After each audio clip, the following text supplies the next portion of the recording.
पंचलिंगेश्वर ओडिशार एक प्राचीन शैवक्षेत्र जो क्षेत्र देवादिदेव महादेवंकर एक आदिम क्षेत्र बोली जार विचार रही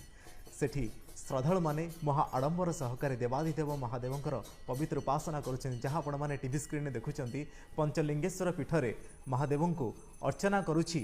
एक झरणा जो झरणार सानिध्य झरणा सते जमी पवित्र हो उठुची तार पानीर प्रतिटी बुंदा जमी पवित्र हो उठुची महादेवंकर मस्तक ऊपर देगी से बही जाउची से पंचलिंगेश्वर को दर्शन करी निज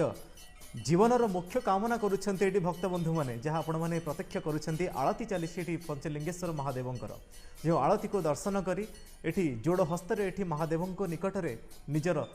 भाव को समर्पण करुछंती भक्त बंधु माने। दर्शक बंधु यह हेउछि एक पावन संध्या जो दर्शक बंधु माने दूरदर्शन परदारे ए पवित्र दृश्य को प्रत्यक्ष करुछंती सते जेमिति ए दृश्य बयान करुछि जे देवादिदेव महादेव सते जेमिति श्रृंखलार प्रतीक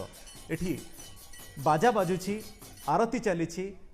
पवित्र ओंकार ध्वनि रे पंचलिंगेश्वर पीठ गुंजरित हेउछि प्रदीपर से प्रतिटी ध्वनि सते जेमिति बयान करुछि अंधकार को चिरी आलोकर संस्थापन करी एठी देवाधिदेव महादेव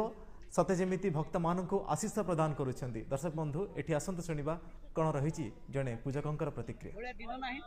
लोक मैंने जीवन आसनी शिवरात्रि जाड़े दीप जाड़े उजागर हे